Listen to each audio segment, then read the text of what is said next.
Students, I am दीपक मान और मैं आप लोगों का फिर से स्वागत करता हूँ।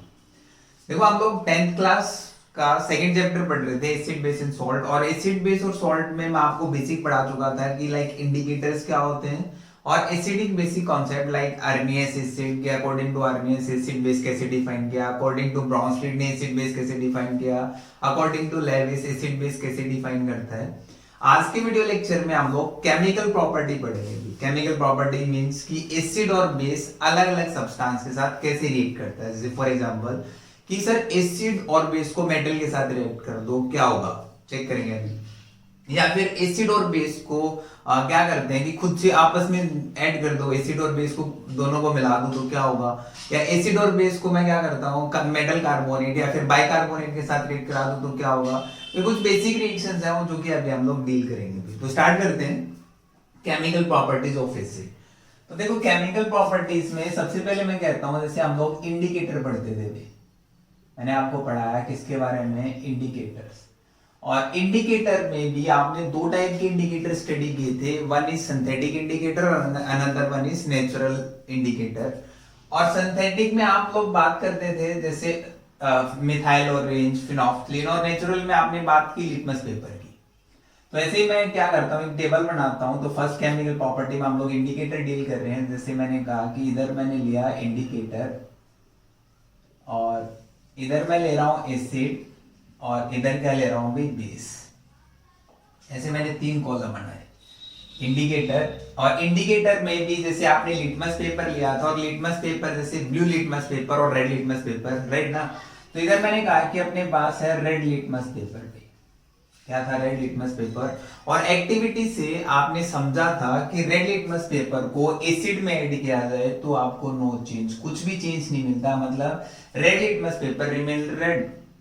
और उसी रेड लिटमस पेपर को यदि मैं बेस के अंदर ऐड करता था, किसके अंदर ऐड करता था भाई, बेस के अंदर, तो रेड लिटमस पेपर किसमें चेंज हो जाता था भाई, आपका ब्लू लिटमस पेपर में। रेड लिटमस पेपर को यदि बेस में ऐड करते हो तो चेंज हो जाता है ब्लू लिटमस पेपर में, और एसिड में नो चेंज। उसके बाद आप लोग यूज करते थे क्या, आपने यूज किया ब्लू लिटमस पेपर भी, बीएलपी और आरएलपी। आपको समझ आ गया होगा कि आरएलपी मतलब रेड लिटमस पेपर और बीएलपी मतलब ब्लू लिटमस पेपर। अब आपने क्या किया सर, ब्लू लिटमस पेपर को एसिड में ऐड किया और जैसे आप उसको एसिड में ऐड करते हो तो change into red litmus paper, but in base no change, colour में कोई भी चेंज नहीं आया। अब देखो, ये एनटीएससी ओरिएंटेड एक क्वेश्चन पूछ सकता है कि जो लिटमस पेपर का कलर चेंज हो रहा है किस प्रोसेस से चेंज हो रहा है, मतलब कौन सा चेंज है, फिजिकल चेंज है या फिर केमिकल चेंज है। तो कभी भी आपका कलर चेंज हो या फिर कोई टाइप की गैसेस निकले तो आपके हमेशा क्या होते हैं भाई, केमिकल चेंज होते हैं। तो उनको हम लोग केमिकल प्रॉपर्टीज में डील करते हैं। अब देखो, आपका कलर चेंज हो रहा है तो इसका मतलब जो लिटमस पेपर का कलर चेंज है वो आपका केमिकल चेंज का पार्ट है, नॉट ए फिजिकल चेंज। उसके बाद मैं बात करता हूँ नेक्स्ट आपने सिंथेटिक में जैसे बड़ा मिथाइल ऑरेंज, पहले क्या था भी मिथाइल ऑरेंज। और मिथाइल ऑरेंज में यदि मैं एसिड में ऐड करता था तो कलर कैसा आता था, रेड। और बेस में ऐड कलर करता था तो कैसा आता था भाई, येलो। कैसा कलर आता था, येलो। और उसके बाद आप लोग डील करते थे किसके साथ, फिनोल्फ्थलीन। और फिनोल्फ्थलीन को यदि मैं एसिड में ऐड करता हूं तो कैसा आता है, कलरलेस। और बेस में ऐड करता था तो कैसा कलर आता था भी उसका, पिंक। और ये जितनी भी है या क्या एसिड और बेस की आपकी फर्स्ट प्रॉपर्टी है, जैसे हम लोग इंडिकेटर से चेक कर सकते हैं कि एसिड मतलब मिथाइल ऑरेंज के साथ, ब्लू लिटमस पेपर के साथ, या फिर रेड लिटमस पेपर के साथ, या फिर फिनोल्फ्थलीन के साथ कैसे रिएक्ट करता है और क्या क्या चेंज देता है। तो सेकंड प्रॉपर्टी हम लोग बात करते हैं। देखो अभी सेकंड प्रॉपर्टी यहाँ पे डील करते हैं कि मैं एसिड और बेस को रिएक्ट करा दूं किसके साथ। सेकंड प्रॉपर्टी पे आते हैं भाई। सेकंड प्रॉपर्टी देखो, सेकंड प्रॉपर्टी में मैं कहता हूं कि एसिड एंड बेस मतलब reaction of acid and base, reaction of acid and base with metal. यदि मैं मेटल के साथ रिएक्ट करा दूं, किसके साथ रिएक्ट करा दूं, मेटल। और मेटल में भी आपने रिएक्टिविटी सीरीज पढ़ी थी अलग अलग, मोर रिएक्टिव, लेस रिएक्टिव, वो आपके थोड़े से माइंड में है, नहीं है तो एक बार हम लोग देखेंगे रिवीजन पॉइंट पे।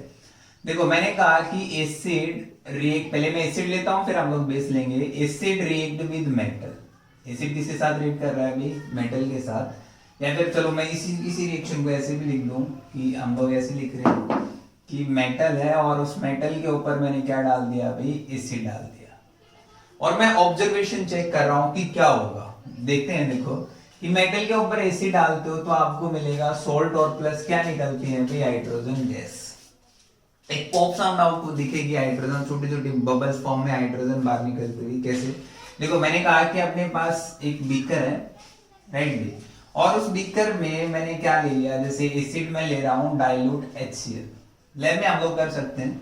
अब ऊपर से मैंने क्या लिया, एक आयरन नेल डाल दी, मैंने आयरन डाल दिया, और आयरन क्या आपकी मेटल है, और जैसे जितना पार्टी है तो आपको क्या दिखेंगे, छोटे छोटे छोटे छोटे ऐसे बबल्स दिखते हैं, और ये बबल्स किसके होते हैं भाई, हाइड्रोजन गैस के। यदि ऐसे आपके पास बबल्स दिख रहे हैं तो इसका मतलब रिएक्शन हो रही है, नहीं दिख रहे तो इसका मतलब रिएक्शन नहीं हो रही है।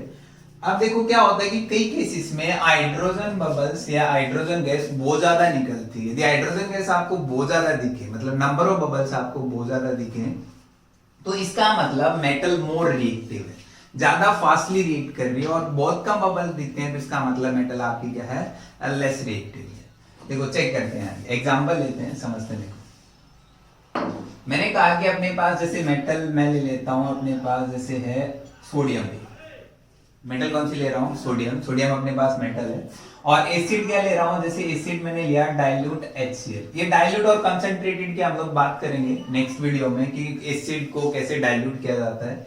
अब देखो क्या होगा, ये आपका क्या है अभी, ये आपका है मोर रिएक्टिव। मैं फर्स्ट चैप्टर में आपको पढ़ा चुका हूं कि डिस्प्लेसमेंट टाइप रिएक्शन है। सोडियम क्या आपका मोर रिएक्टिव, और हाइड्रोजन क्या आपका लेस रिएक्टिव। हाइड्रोजन क्या अभी आपका लेस रिएक्टिव, और सोडियम क्या आपका मोर रिएक्टिव। और as we know, more reactive element displace less reactive element, और reaction known as displacement reaction. तो यहां से सोडियम ने हाइड्रोजन को हटाया तो NaCl, अब देखो हाइड्रोजन H2 के फॉर्म में बाहर निकलेगा हाइड्रोजन गैस। बैलेंस कर सकते हो तो यहाँ 2 आएगा, यहाँ 2, और यहाँ पे कितना आएगा, 2। अब बैलेंसिंग आपको आती है तो आप हर इक्वेशन को खुद से बैलेंस करोगे, मैं बार बार बैलेंस करके नहीं दिखाऊंगा। अब देखो ये कौन सी टाइप की रिएक्शन है, तो बेसिकली मैं कह सकता हूं कि metal react with acid to form salt plus H2, और रिएक्शन कौन सी हो सकती है अपनी रिएक्शन से अभी डिस्प्लेसमेंट रिएक्शन। कौन सी रिएक्शन है, डिस्प्लेसमेंट रिएक्शन। यहां से आपका फर्स्ट चैप्टर भी रिवीजन पे चलता रहेगा टाइप ऑफ रिएक्शंस में। जैसे नेक्स्ट एग्जांपल लेता हूं, जैसे नेक्स्ट एग्जांपल मैंने लिया कि अपने पास है सर मैग्नीशियम, क्या भाई, मैग्नीशियम, और उस मैग्नीशियम के अंदर मैं डाइल्यूट H2SO4 डाल दूं, क्या डाल दिया, सल्फ्यूरिक एसिड डाल दिया। मतलब डाइल्यूट का मतलब सल्फ्यूरिक एसिड को पानी में मिलाया और फिर उसको मैग्नीशियम में डाल दिया, तो क्या होगा, वही आ गया कि मैग्नीशियम आपका क्या अभी मोर रिएक्टिव, और हाइड्रोजन क्या आपका लेस रिएक्टिव, और as we know more reactive element displace less reactive element, तो आपके पास आया MgSO4, और बाहर क्या निकल गया अभी आपका हाइड्रोजन गैस। क्या बाहर निकल जाती है, हाइड्रोजन गैस। अब देखो आपको ये पता होना चाहिए कि यहाँ पे जो भी आप मेटल ले रहे हो वो मोर रिएक्टिव देन हाइड्रोजन होनी चाहिए। मान लो मेटल आपकी हाइड्रोजन से कम रिएक्टिव है, क्या वो हाइड्रोजन को डिस्प्लेस कर पाएंगे, तो आंसर आता है नो सर। तो आप जैसे कुछ मेटल मैंने आपको बताई थी, जैसे कि मैं थोड़ा सा आइडिया दे देता हूं। जैसे मैंने कहा कि जैसे आपके पास है potassium, sodium, calcium, magnesium, aluminium, zinc, iron, tin, lead और हाइड्रोजन। ये जितनी भी आपकी मेटल्स होती हैं, ये मेटल आपकी क्या होती है भाई, मोर रिएक्टिव होती हैं, किससे, देन हाइड्रोजन। जो आपके पास हाइड्रोजन, उस हाइड्रोजन से क्या होती है, ज्यादा रिएक्टिव होती है। तो इसका मतलब ये सारी की सारी मेटल्स को यदि मैं एसिड के साथ ट्रीट करता हूं तो आफ्टर ट्रीटमेंट विद एसिड तो ये क्या देंगे आपको, हाइड्रोजन गैस बबल्स देंगे। अब मैं क्या करता हूं, जैसे हाइड्रोजन से कम रिएक्टिव मेटल्स हैं, जैसे कॉपर, मरकरी, सिल्वर, गोल्ड और प्लेटिनम, ये आपकी क्या है, लेस रिएक्टिव मेटल्स हैं। क्या है, लेस रिएक्टिव मेटल, किससे, less reactive metal than hydrogen. Hydrogen से कम रिएक्टिव है। जब हाइड्रोजन से कम रिएक्टिव है तो लेस रिएक्टिव क्या मोर रिएक्टिव को डिस्प्लेस कर पाएगा क्या, तो आंसर आएगा नहीं। तो यहां से आप लोग चेक भी कर सकते हो कि कॉपर प्लस HCl यदि मैं डालूं, कॉपर क्या आपका लेस रिएक्टिव, हाइड्रोजन क्या मोर रिएक्टिव, क्या लेस रिएक्टिव मोर रिएक्टिव हटा सकता है, नहीं। क्या रिएक्शन पॉसिबल है, नहीं। तो ऐसे आप लोग चेक कर सकते हो कि लेस रिएक्टिव मेटल्स हाइड्रोजन को डिस्प्लेस नहीं कर सकते, मतलब हाइड्रोजन के साथ एसिड के साथ रिएक्ट नहीं कर सकती। तो यहाँ पे जैसे आपके पास गोल्ड, प्लेटिनम, ये आपकी लेस रिएक्टिव होती है टुवर्ड्स मतलब एसिड के प्रति उनकी रिएक्शन क्या होती है, बहुत स्लो होती है और हाइड्रोजन गैस बाहर नहीं निकलती क्योंकि लेस रिएक्टिव मेटल्स हैं।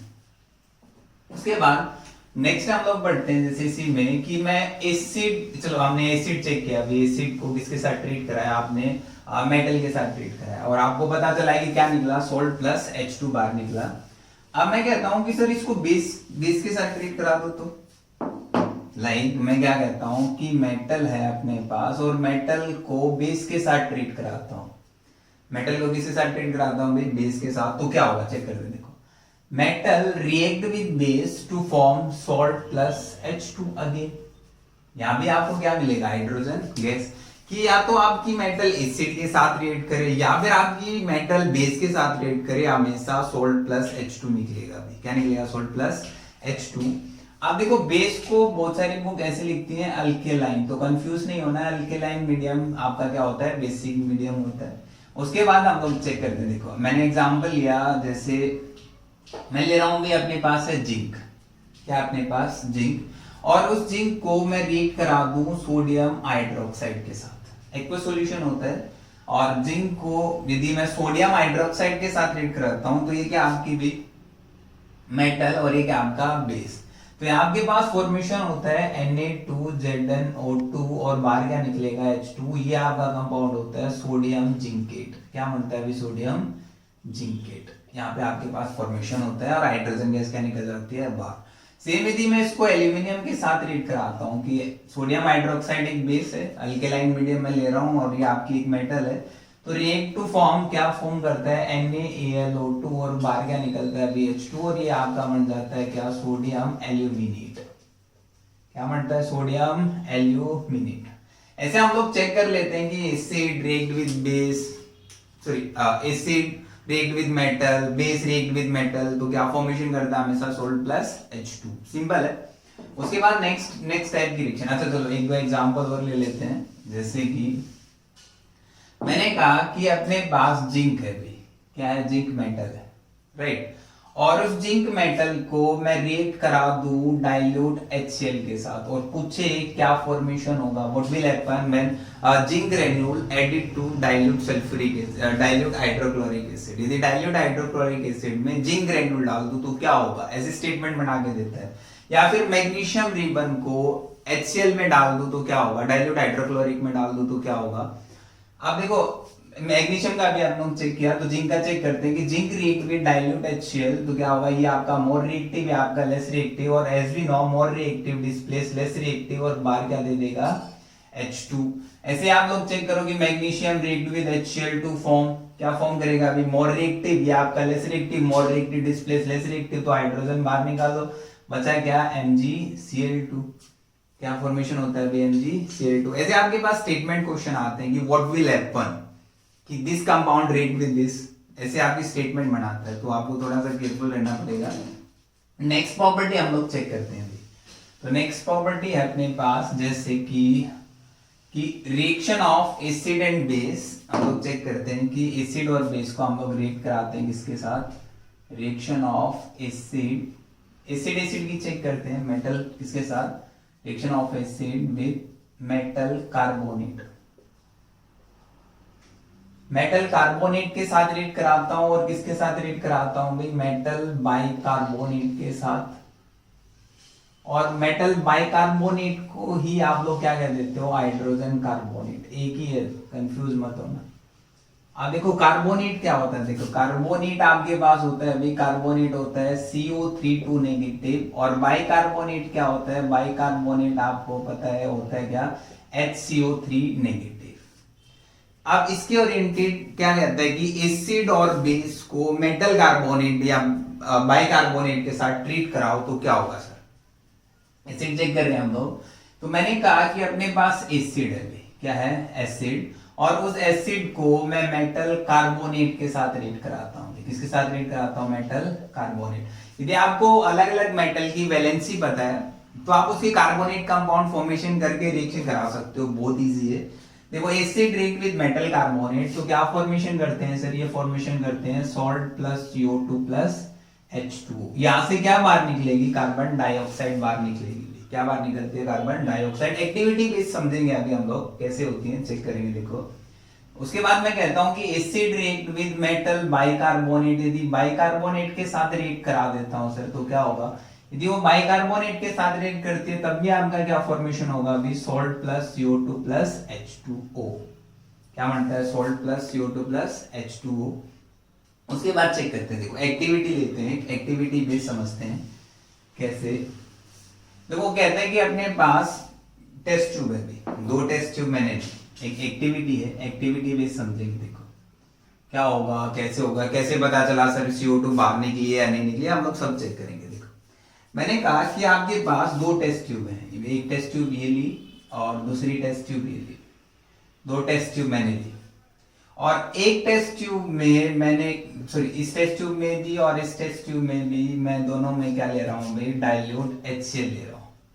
यहाँ भी क्या लिया, डाइल्यूट HCl लिया। डाइल्यूट मतलब पानी के साथ हम लोग हाइड्रोक्लोरिक एसिड लेते हैं, हाइड्रोक्लोरिक एसिड की कंसेंट्रेशन कम होती है, वाटर ज्यादा होता है।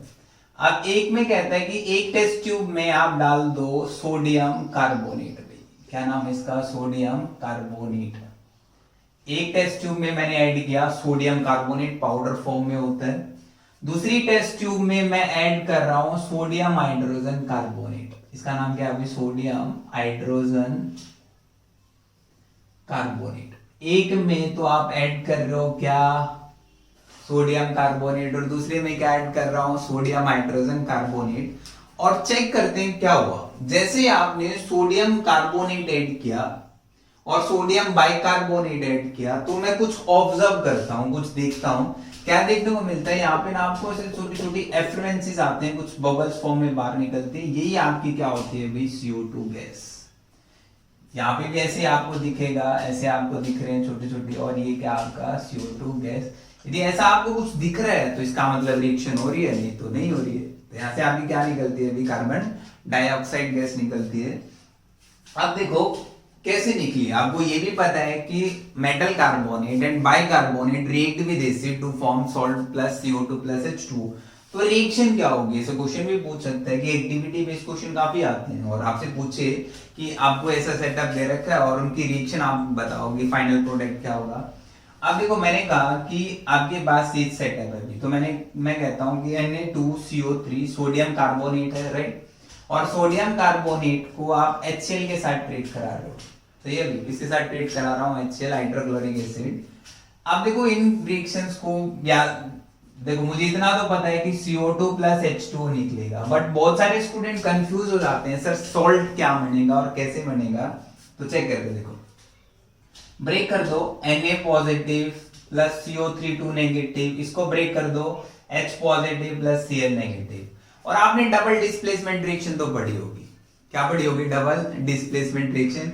सिंपल, आप डबल डिस्प्लेसमेंट रिएक्शन करा दो, आपका सोल्ट फॉर्मेशन हो जाएगा। अभी देखो हाइड्रोजन कंबाइन विद कार्बोनेट, एक बार डिस्प्लेस हो गया, Na कंबाइन विद Cl, तो आपके सॉल्ट बन गया क्या, NaCl। अब देखो यहाँ पे वैसे तो आपके पास बन क्या रहा है, H2CO3, और H2CO3 क्या होता है, कार्बोनिक एसिड, और कार्बोनिक एसिड ब्रेक डाउन किस में हो जाता है, H2CO2 में। किसमें ब्रेक डाउन हो जाता है, BH2 एंड CO2 के अंदर। तो बेसिकली अपना फाइनली निकलता है क्या है, CO2 प्लस H2O। तो जो भी आपकी मेटल कार्बोनेट और बाइकार्बोनेट की एसिड के साथ रिएक्शन, कौन सी रिएक्शंस होती है, ये आपकी रिएक्शंस होती हैं डबल डिस्प्लेसमेंट रिएक्शन। कौन सी रिएक्शन होती है, डबल डिस्प्लेसमेंट रिएक्शन। अब देखो इसी क्वेश्चन को, जैसे ये आपकी कार्बोनेट के साथ होगी, यदि मैं बाइकार्बोनेट के साथ ट्रीट कराता हूँ, यदि मैं बाइकार्बोनेट के साथ रिएक्शन कराऊं, सिंपल है, बहुत सिंपल है। जैसे मैंने कहा कि बाइकार्बोनेट क्या है sir, NaHCO3 sodium hydrogen carbonate react with HCl, तोड़ दो, या फर्स्ट सेकंड पार्ट जैसे आप सोल्ट ट्रिक में करते थे, डबल एक्सचेंज करा दो। कैसे, ये इसका फर्स्ट पार्ट है, ये बाइकार्बोनेट सेकंड पार्ट है, ये इसका फर्स्ट और ये सेकंड, ये फर्स्ट ये सेकंड, ये फर्स्ट ये सेकंड। जैसे आप लोग एक्टिविटी ट्रिक बेस कर देते वैसे कर लो। इसका फर्स्ट पार्ट इसके सेकंड के साथ एक्सचेंज करा दो, और इसका फर्स्ट पार्ट इसके सेकंड के साथ एक्सचेंज करा दो, रिएक्शन होगी। तो क्या बना, यहाँ आपके पास सोल्ट बना NaCl, सोल्ट की प्रॉब्लम सोल्व हो जाती है अभी अपने पास NaCl, और बाहर क्या निकलेगा, आंख बंद करके क्या निकाल दो, H2O plus CO2, carbon dioxide बाहर निकल रही है। अब देखो उसके बाद हम लोग चेक करते, देखो वो क्या कहता है। अब कैसे, चलो एक ऑब्जर्वेशन आपको दिखी कि कार्बन डाइऑक्साइड बाहर निकल रहा है, राइट, कि आपको छोटे छोटे बबल फॉर्म में दिख रहा है। उसके बाद मैं क्या करता हूं कि मैं इसके पास जो कार्बन डाइऑक्साइड निकल रही है, इस कार्बन डाइऑक्साइड को पास करा देता हूं लाइम वाटर से भी। ठीक है, आपका जैसे थोड़ा सा ऊपर कर लेते हैं। मैंने कहा कि जो भी कार्बन डाइऑक्साइड निकल रही, जैसे अपने पास है भी लाइम वाटर, कैल्शियम हाइड्रोक्साइड है, राइट, ये क्या होता है आपका लाइम वाटर। अब इस लाइम वाटर से यदि मैं कार्बन डाइऑक्साइड पास कराता हूं, यदि मैं इससे किसको पास करा दूं, कार्बन डाइऑक्साइड से पास करा दूं, तो कुछ ना कुछ रिएक्शन होगी, और ये रिएक्शन आप लोग स्टडी कर चुके हो भी, कॉम्बिनेशन रिएक्शंस हैं। मैंने कहा कि calcium hydroxide react with carbon dioxide to form, यहाँ पे क्या फॉर्म होता था भाई, यहाँ पे आपका फॉर्मेशन होता था कैल्शियम कार्बोनेट, और बाहर क्या निकल जाता था H2O। तो ये आपका कैल्शियम कार्बोनेट व्हाइट प्रेसिपिटेट देगा अभी नीचे, क्या देगा, व्हाइट प्रेसिपिटेट। यदि आपके व्हाइट प्रेसिपिटेट बन जाते हैं लाइम वाटर पास करने से, तो इसका जो ये लाइम वाटर है ना, जैसे लाइम वाटर रिएक्ट करता है कार्बन डाइऑक्साइड से, तो यहाँ पे आपके पास मिल्कीनेस आ जाती है। क्या आ जाती है, मिल्कीनेस हो जाती है, मतलब लाइम वाटर को मिल्की में चेंज कर देता है। अब देखो जैसे ही आपने लाइम वाटर से कार्बन डाइऑक्साइड पास की, तो नीचे टेस्ट ट्यूब में क्या हो जाएगा, टेस्ट ट्यूब में व्हाइट प्रेसिपिटेट फॉर्मेशन हो जाएंगे। कैसे, देखो ऐसे मैं कहता हूं कि अपने पास टेस्ट ट्यूब है, यहाँ पे मैंने लिया कैल्शियम हाइड्रोक्साइड, और इसमें मैं क्या पास करा रहा हूँ, CO2 पास करा रहा हूँ। रिएक्शन के बाद आप ऑब्जर्व करोगे कि यहाँ पे नीचे कुछ व्हाइट डिपॉजिट हो जाता है, और उस व्हाइट को ही आप लोग क्या देते हो, व्हाइट प्रेसिपिटेट, और जो कि किसके होते हैं, कैल्शियम कार्बोनेट के होते हैं। अब ध्यान रखना कि हम लोग मान लो एक्सेस ऑफ CO2 पास करा दें, तो क्या हो जाएगा सर, तो उस चीज को हम लोग थोड़ा सा अवॉइड करना है। कैसे, यदि मैं इसी रिएक्शंस में क्या करता हूं कि बहुत ज्यादा CO2 पास करा दी, यदि हम लोग बहुत ज्यादा CO2 पास कराते हैं तो ऑब्वियस कार्बन डाइऑक्साइड फॉर्मेशन होता है, ये आपके इनसोल्युबल होते हैं भी। कैसे होते हैं, इनसोल्युबल। यदि मैं लाइक एक्सेस ऑफ CO2 पास करा दूं, क्या पास करा रहा हूं, एक्सेस ऑफ CO2। यदि आप लोग एक्सेस ऑफ CO2 पास करा देते हैं, जैसे आपको CO2 पास कराए तो आपको पता है सर व्हाइट प्रेसिपिटेट फॉर्मेशन हो गई, राइट ना। अभी आप क्या कर रहे हो, जैसे आपके पास जो कैल्शियम कार्बोनेट फॉर्मेशन हुआ, यदि मैं उसके अंदर एक्सेस ऑफ CO2 पास करा दूं, एक्सेस का मतलब समझ आ रहा है, मतलब एक्सेस मतलब बहुत ज्यादा CO2 कार्बन डाइऑक्साइड, तो यहाँ पे आपके पास क्या फॉर्मेशन होगा, यहाँ आपके पास फॉर्मेशन होता है कैल्शियम हाइड्रोजन कार्बोनेट। क्या फॉर्मेशन होता है अभी, कैल्शियम हाइड्रोजन कार्बोनेट, और कैल्शियम हाइड्रोजन कार्बोनेट वाटर के अंदर सोल्यूबल है। कैसा है, सोल्यूबल, और सोल्यूबल है तो आपको कोई व्हाइट प्रेसिपिटेट फॉर्मेशन नहीं होंगे। तो हम लोग क्या करते हैं, अवॉइड करते हैं एक्सेस ऑफ CO2 को। तो ये आपकी एक स्टेटमेंट क्वेश्चन आ सकता है, अभी इंपॉर्टेंट है। जैसे क्या करता है कि एक्टिविटी बेस आपसे पूछेगा, एक्टिविटी बेसिस में कहा कि आपके पास दो बीकर हैं, एक बीकर में आपने लिया सोडियम हाइड्रोजन कार्बोनेट, एक में आप लोग लेते हो सोडियम कार्बोनेट, और कहता है कि डाइल्यूट HCl के साथ ट्रीट कराया, तो what will happen, right there chemical equation, first question. या फिर कहेगा कि यदि मैं एक्सेस ऑफ CO2 पास करता हूं through lime water, what will happen. या फिर कह दे कि carbon dioxide pass through the lime water, what will happen. Simple ऐसे क्वेश्चन बनते हैं भी, तो आप उसको चेक कर सकते हो वाया एक्टिविटी। उसके बाद नेक्स्ट हम लोग प्रॉपर्टी चेक करते हैं भी। नेक्स्ट प्रॉपर्टी पे आते हैं। देखो नेक्स्ट प्रॉपर्टी मैं कहता हूं कि reaction of acid and base, कि मैं एसिड और बेस को ही रिएक्ट करा दूं तो क्या होगा सर। देखो बहुत ज्यादा क्यूरियस रहते हैं हम लोग चीजें सीखने में, कि आपका माइंड चलेगा कि सर एक एसिड है और एक बेस है, और एसिड और बेस को मिला दो, कुछ ना कुछ तो होगा ही। तो चेक करते हैं क्या होगा, समझते हैं। देखो तो एक अपने पास एसिड है और एक अपने पास बेस है, राइट ना, एक एसिड और दूसरा क्या है, बेस है। तो एसिड, जैसे मैंने कहा कि आपके पास एसिड है और दूसरा क्या ले रहा हूं, बेस, और एसिड और बेस दोनों को मिला रहा हूं, एसिड और बेस दोनों को क्या करा रहा हूं, मिला रहा हूं। जैसे आप एसिड और बेस दोनों को मिलाते हो तो क्या फॉर्मेशन होता है भाई, सॉल्ट प्लस H2O, वाटर बाहर निकलता है, सॉल्ट प्लस क्या निकलता है, H2O। आप देखो क्वेश्चन आता है कि सर एसिड और बेस जैसे आप लोग मिक्स कर रहे हो अभी, तो एसिड बेस को आप लोग मिक्स करते हैं तो किस टाइप की रिएक्शंस होती हैं, हीट बाहर निकलती है या नहीं निकलती है, वो आप एक्सपेरिमेंट से चेक कर सकते हो। देखो चेक करेंगे, अभी थोड़ा सा एक्टिविटी, लैब सेटअप नहीं है बट हम लोग एक्टिविटी भी चेक कर सकते हैं। जैसे मैंने कहा कि आपके पास एसिड है, अच्छा चलो मैं आपको पहले बता देता हूँ कि ये जो आपकी रिएक्शंस है, ये आपकी रिएक्शंस जाते हैं किससे, डबल डिस्प्लेसमेंट से भी। किससे जाते हैं, डबल डिस्प्लेसमेंट से। तो ये आपकी सारी की सारी रिएक्शन जितनी भी होती हैं डबल डिस्प्लेसमेंट रिएक्शन होती हैं, या फिर इनको आप न्यूट्रलाइजेशन रिएक्शन भी कहते हो। क्या कहता हूँ, न्यूट्रलाइजेशन रिएक्शन। और न्यूट्रलाइजेशन रिएक्शंस कैसी होती हैं, एक्सोथर्मिक रिएक्शन, एक्सोथर्मिक नेचर की होती है। अभी एक्सो मतलब बाहर, थर्मिक मतलब हीट, वो रिएक्शन जिनमें हीट बाहर निकले। लाइक आपने एसिड लिया, एक बीकर में क्या लिया, बेस लिया और दोनों को मिला दिया। दोनों को मिलाने के बाद आप ऑब्जर्व करोगे तो आपका बीकर, जो थर्ड बीकर है, वो क्या हो जाएगा भाई, हीट हो जाएगा, गर्म हो जाएगा नीचे से। तो इसका मतलब वहां से हीट बाहर निकल रही है और रिएक्शन क्या रही है आपकी, हाईली एक्सोथर्मिक रही। चेक करते हैं, देखो। अच्छा ये हम लोग डील करते हैं न्यूट्रलाइजेशन एक्वस मीडियम में भी। किसमें बात करते हैं, एक्वस मीडियम। तो मैं बार बार मीडियम नहीं लिखूंगा, तो आप समझ जाना है कि एसिड और बेस का पहले वाटर में डालना, एसिड और बेस को पहले वाटर में डाला है, डालने के बाद मिक्सचर बनाया और दोनों को ऐड किया, तब आपके पास सोल्ट प्लस वाटर फॉर्मेशन हुआ। एग्जांपल लेते हैं, देखो एग्जांपल समझते हैं।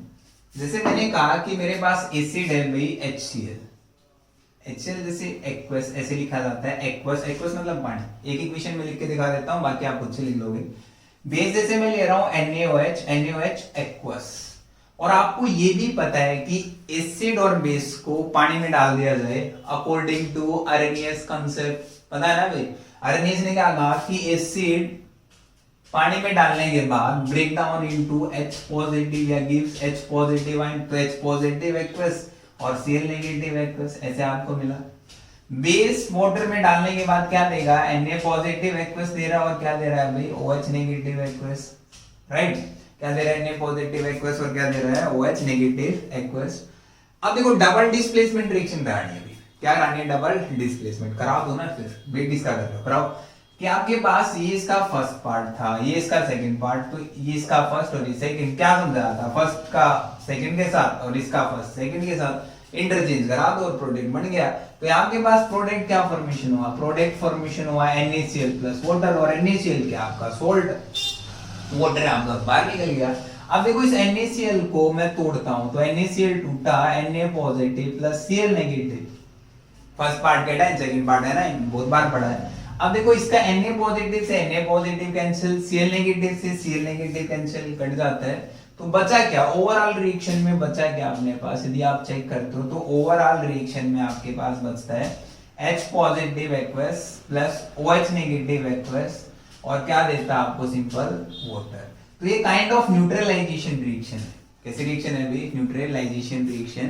तो ये आपकी मैं कह सकता हूं कौन सी रिएक्शन है, न्यूट्रलाइजेशन रिएक्शन। सिंपल है, एसिड बेस रिएक्शन। थोड़ा सा आप समझ पा रहे हो कि एसिड और बेस को मिला दूं तो क्या हो रहा है, आपका सोल्ट फॉर्मेशन हो रहा है, और क्या फॉर्मेशन होगा, H2O। कोई भी आप एसिड बेस रिएक्शन करा सकते हो और एसिड बेस रिएक्शन करा के आपके फाइनल प्रोडक्ट फॉर्म कर सकते हो। जैसे एग्जांपल लेते हैं, नेक्स्ट एग्जांपल। मेरे पास H2SO4 है, क्या भाई, H2SO4, और उसकी रिएक्शन मैं NaOH के साथ करा रहा हूँ, सोडियम हाइड्रोक्साइड के साथ करा रहा हूँ, राइट। अब देखो इसका फर्स्ट पार्ट, ये सेकंड पार्ट, ये फर्स्ट पार्ट, ये सेकंड पार्ट। यदि आपको डबल डिस्प्लेसमेंट का कॉन्सेप्ट पता है तो आपको ये बहुत आसान लगेगी, चिल बिल्कुल। देखो चेक करते हैं, ये इसका फर्स्ट पार्ट इसके सेकंड के साथ इंटरचेंज कराया, इसका फर्स्ट इसके साथ इंटरचेंज कराया, तो क्या बना, देखो चेक करो, NaSO4 के साथ कंबाइन हुआ तो Na2SO4। आपको पता होना चाहिए सल्फेट की वैलेंसी 2 होती है, Na की कितनी होती है भी, +1, और इंटरचेंज करा के आपके पास Na2SO4 कंपाउंड बना, और बाहर क्या निकल गया आपके पास, H2O, ये आपका सोल्ट बन गया और वाटर निकल गया। तो बहुत सिंपल है neutralisation reaction, acid base reaction. अब देखो उसके बाद हम लोग फोर्थ प्रॉपर्टीज पे आते हैं। फोर्थ केमिकल प्रॉपर्टी ना, लास्ट प्रॉपर्टी है। तो फोर्थ मैंने कहा कि reaction of acid and base, किसकी बात कर रहे हैं, एसिड और बेस की रिएक्शन की बात कर रहे हैं, किसके साथ, मेटल ऑक्साइड के साथ रिएक्ट करा दो सर, या फिर मैं किसके साथ, नॉन मेटल ऑक्साइड के साथ रिएक्ट करा दूं। यदि मैं मेटल ऑक्साइड या फिर नॉन मेटल ऑक्साइड के साथ एसिड और बेस को रिएक्ट कराता हूं तो क्या होगा सर, चेक करते हैं। देखो अच्छा एक चीज मैं आपको बता देता हूं, जितनी भी आपकी मेटल ऑक्साइड्स होती हैं, क्या होती हैं मेटल ऑक्साइड, आपकी सारी की सारी metal oxide basic in nature होती है मोस्ट ऑफ, कुछ एम्फोटेरिक होती हैं वो हम लोग बाद में डील करेंगे मेटल और नॉन मेटल में। तो यहाँ की क्या होती है, बेसिक नेचर की होती हैं। और नॉन मेटल ऑक्साइड जितनी भी होती हैं मोस्ट ऑफ आपकी क्या होती हैं भी एसिडिक नेचर की होती है।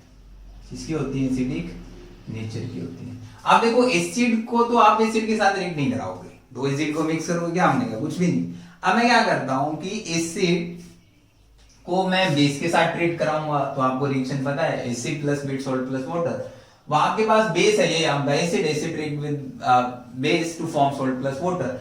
तो यहां से मैं कह सकता हूं कि basically acid react with metal oxide, acid किसके साथ रिएक्ट करता है अभी, मेटल ऑक्साइड, और मेटल ऑक्साइड के साथ रिएक्ट करके क्या देगा, salt plus H2O, kind of neutralisation reaction है, सिंपल है। यदि आपको वो समझ आई है तो आपको ये भी आएगी। और आपको ये भी पता है कि base react with non metal oxide, किसके साथ, नॉन मेटल ऑक्साइड। देखो एसिड तो मेटल ऑक्साइड के साथ रिएक्ट करता है और बेस किसके साथ रिएक्ट करेगा, नॉन मेटल ऑक्साइड, और सेम फॉर्मेशन करेगा क्या, सोल्ट प्लस H2O। एग्जांपल से समझते हैं, एग्जांपल लेते हैं, एग्जांपल पहले एसिड वाला एग्जांपल लेते हैं, एसिड से समझते हैं। मैंने कहा कि अपने पास HCl है, HCl का नाम क्या, हाइड्रोजन क्लोराइड, या आप हाइड्रोक्लोरिक एसिड भी कहते हो। मेटल ऑक्साइड जैसे मैंने लिया क्या, Na2O, सोडियम ऑक्साइड में ले रहा हूँ, पोटेशियम ऑक्साइड ले सकते हो, कैल्शियम ऑक्साइड ले सकते हो, चलो कैल्शियम ऑक्साइड में ले रहा हूँ, सिंपल, थोड़ा सा और सिंपल करते हैं। डबल डिस्प्लेसमेंट आपको करानी आती है ना भी, आती है तो करा दो। ये फर्स्ट पार्ट, ये सेकंड पार्ट, ये फर्स्ट पार्ट, ये सेकंड पार्ट, इसका फर्स्ट, इसके सेकंड के साथ, इसका फर्स्ट, इसके सेकंड के साथ, और बाहर निकला वाटर और बचा क्या, कैल्शियम और Cl, तो क्या बना CaCl2, क्योंकि कैल्शियम की वैलेंसी कितनी होती है, +2। यहाँ से आपका फॉर्मेशन हो गया सोल्ट प्लस वाटर। ये आपकी क्या है, मेटल ऑक्साइड, और मेटल ऑक्साइड में भी कौन सी, कैल्शियम, ठीक है, अभी आपकी कैल्शियम ऑक्साइड। बहुत सिंपल है, बहुत सिंपल है। जैसे नेक्स्ट में लेता हूं, अच्छा सर क्या करो, HCl है, HCl को मैग्नीशियम ऑक्साइड के साथ रिएक्ट करा दो, क्या बनेगा, चेक करो, इंटरचेंज कराना है, इंटरचेंज, मैग्नीशियम क्लोराइड और क्या निकलेगा, H2O, ये इसका फर्स्ट पार्ट, ये इसका फर्स्ट, ये सेकंड, इंटरचेंज करा दो, रिएक्शन हो गई, खत्म सर, फाइनल प्रोडक्ट बन गया। अभी मैं क्या करता हूं, आप चलो अपने पास H2SO4, अभी सल्फ्यूरिक एसिड, क्या है, सल्फ्यूरिक एसिड, और इस सल्फ्यूरिक एसिड की रिएक्शन यदि मैं करा दूं किसके साथ, कैल्शियम ऑक्साइड के साथ, क्या बनेगा, बेसिक फंडा है, इंटरचेंज कराना आता है तो रिएक्शन खत्म भाई, कैल्शियम सल्फेट और क्या निकल गया, H2O, खत्म, रट्टा नहीं मारना है, कोई क्रैमिंग सिस्टम नहीं है, आपकी सारी रिएक्शन याद हो जाएंगी। बहुत सारे स्टूडेंट पूछते हैं कि सर इन रिएक्शंस को याद कैसे करें, मैं कहता हूं भाई याद क्यों करना, आपको कंसेप्ट समझ आना चाहिए कि acid, metal oxide, salt, neutralisation reactions क्या है, कैसे जाती हैं, डबल डिस्प्लेसमेंट रिएक्शन क्या है, उनका मतलब क्या है। यदि आपको वो कंसेप्ट क्लियर है तो इसका मतलब आप आसानी से सारे क्वेश्चन लगा सकते हो। अब देखो नॉन मेटल ऑक्साइड का एग्जांपल लेते हैं कि base react with non metal, जैसे अपने पास बेस मैंने लिया सोडियम हाइड्रोक्साइड, बेस क्या ले रहा हूं, सोडियम हाइड्रोक्साइड, राइट, और इस सोडियम हाइड्रोक्साइड को मैं रिएक्ट करा दूं किसके साथ, non metal oxide, non metal oxide जैसे अपने पास है CO2। अच्छा यहाँ पे मैं मेटल चेंज कर लेता हूँ, बेस चेंज कर लेता हूँ। आपने लाइम वाटर अभी पढ़ा, क्योंकि आपने अभी रिएक्शन पढ़ी है तो आपके लिए थोड़ा सा आसान रहेगा समझने के लिए। जैसे आपने लाइम वाटर पढ़ा, लाइम वाटर क्या था, कैल्शियम हाइड्रोक्साइड, जिसको आपने कहा था सर लाइम वाटर, क्या कहा था, लाइम वाटर। कार्बन डाइऑक्साइड पास कराने के बाद कुछ कंपाउंड फॉर्मेशन होता था, कैल्शियम कार्बोनेट, क्या फॉर्मेशन होता था अभी, कैल्शियम कार्बोनेट, और बाहर क्या निकलता था, H2O, काइंड ऑफ कौन सी रिएक्शन है, डबल डिस्प्लेसमेंट रिएक्शन। ये आपका बेस, ये आपकी नॉन मेटल ऑक्साइड, और नॉन मेटल ऑक्साइड क्या देगा, calcium carbonate plus water, reaction complete. ऐसे आप लोग चेक कर सकते हो, बहुत आसान है। अब देखो एग्जांपल लेते हैं, एग्जांपल लिख दो, हम लोग काउंट करते हैं। जैसे मैंने कहा कि आपके पास एसिड है HCl और उसकी रिएक्शन मैं Al2O3 के साथ कराता हूं। अब देखो Al2O3 का नाम क्या है, एल्यूमिनियम ऑक्साइड, क्या लिया अभी, एल्यूमिनियम ऑक्साइड। यदि मैं एल्यूमिनियम ऑक्साइड के साथ रिएक्ट करा दूं तो क्या फॉर्मेशन हो रहा है, तो इंटरचेंज ही तो कराना है, कराओ, ये फर्स्ट, ये सेकंड, ये फर्स्ट और ये सेकंड, तो इंटरचेंज कराओ इसका फर्स्ट इसके सेकंड के साथ, तो मतलब H2 निकल गया प्लस एल्यूमिनियम और क्लोरीन, तो क्या निकल गया अभी AlCl3। बैलेंसिंग आप खुद से करते रहोगे, बैलेंसिंग प्रॉब्लम नहीं है, बैलेंसिंग आप आसानी से कर सकते हो। देखो अभी ये थी आपने सारी की सारी chemical properties of acid and base. तो एक बार समराइज करते हैं और सारी रिएक्शंस को चेक करते हैं क्या हुआ था और फिनिश करते हैं आज का चैप्टर लेक्चर। तो मैंने कहा कि एसिड को किसके साथ कंबाइन किया था फर्स्ट में, आपने इंडिकेटर चेक किया, इंडिकेटर को हटा दो कोई प्रॉब्लम नहीं है। तो acid react with metal carbonate, acid react with metal nitrogen carbonate, ऐसे आपने ट्रीट कराया। तो यहाँ पे आपके पास फॉर्मेशन हुआ salt plus H2O plus CO2, carbon dioxide बाहर निकलेगी। अच्छा, इससे पहले रिएक्शन आपने पढ़ी थी कि एसिड और बेस रिएक्ट विद किसके साथ भाई, किसके साथ रिएक्ट करता था, मेटल। तो यहाँ आपको देता था क्या, सोल्ट प्लस H2। ये कॉन्सेप्ट आपको पता होना चाहिए किस टाइप की रिएक्शन से किससे जाता है। उसके बाद नेक्स्ट आपने पढ़ा कि एसिड और बेस, लाइक एसिड को आपने ट्रीट कराया किसके साथ भाई, बेस के साथ। तो एसिड को बेस के साथ ट्रीट कराने के बाद क्या बना था, सोल्ट प्लस H2। फिर उसके बाद आपने क्या पढ़ा कि एसिड है आपके पास, मेटल ऑक्साइड ले लो, क्या ले लो, मेटल ऑक्साइड, तो क्या देगा अगेन सोल्ट प्लस H2। उसके बाद आपने पढ़ा आपके पास बेस है और बेस में क्या डाल दूं सर, नॉन मेटल ऑक्साइड डाल दूं, क्या डाल दूं, नॉन मेटल ऑक्साइड, तो क्या देगा सोल्ट प्लस H2। यदि आपको ये रिएक्शंस पता है तो आप आसानी से कर सकते हो। अच्छा, ये किस किस से जा रही हैं, ये दोनों, ये तीनों रिएक्शन आप किससे जाते हैं, बताओ बताओ भाई कौन सी रिएक्शन है, डबल डिस्प्लेसमेंट रिएक्शन। तो रटना नहीं मारना इनका, बस कंसेप्ट पता होना चाहिए। ये भी किससे जाता है आपका, ये एसिड रिएक्ट विद मेटल, ये आपका जाता है डिस्प्लेसमेंट रिएक्शन से। किससे जाता है भाई, डिस्प्लेसमेंट रिएक्शन। ये आपका ये भी किससे जाता है, डबल डिस्प्लेसमेंट से जाता है। ऐसे आप लोग चेक कर रहे हो, यहाँ से आपकी टाइप ऑफ रिएक्शंस भी क्लियर हो जाती हैं। और ये acid base reactions, most of reactions क्या होते हैं आपके, न्यूट्रलाइजेशन रिएक्शन। इनको न्यूट्रलाइजेशन क्यों कहता हूँ, क्योंकि आपका न्यूट्रल फॉर्म है, वाटर, वाटर क्या होता है न्यूट्रल, और फाइनली आपका बचता ही क्या, वाटर ही बचता है। That's why this reaction is known as neutralisation of reactions. I think आपको थोड़ा सा समझ आया होगा chemical property, hope so. Thank you.